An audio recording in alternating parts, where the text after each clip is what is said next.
1889年 ，Tesla 返到紐約之後，喺 Grand Street 175號建立咗一個新嘅實驗室，喺呢度開始思考新技術嘅研究。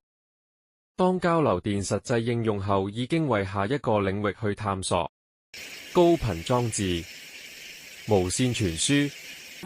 同埋電磁輻射同光之間關係暨理論等等。一切聽起來有如科幻小說故事嘅東西，佢已經開始思考如何令其實踐。為能更能投入不會受影響，佢需要一個獨立思考空間。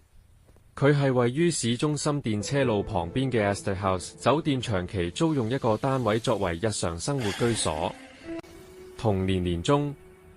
，Tesla 去到巴黎世界博覽會參加咗埃菲爾鐵塔暨揭幕禮。其中同來自斯德哥爾摩大學嘅挪威物理學家 Wilhelm Bjerknes 教授，以及專攻波長頻率嘅 Henrik Hertz 深切交流。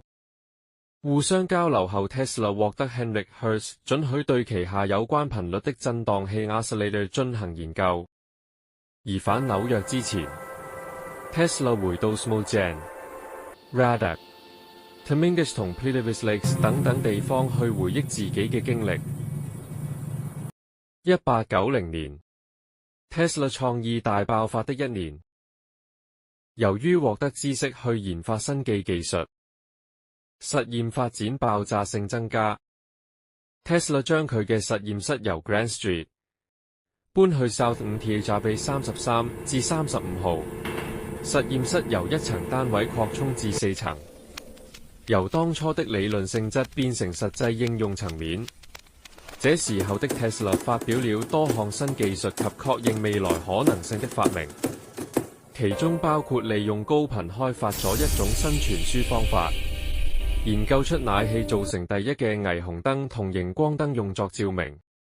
仲有直接突破醫學界發展嘅 X 光技術，為此仲影咗第一張 X 光相。但係呢啲發明同以下相比只是微不足道。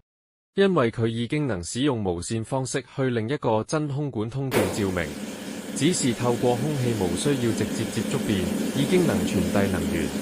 而呢個就係之後無人能及嘅突破——無線能源傳輸技術。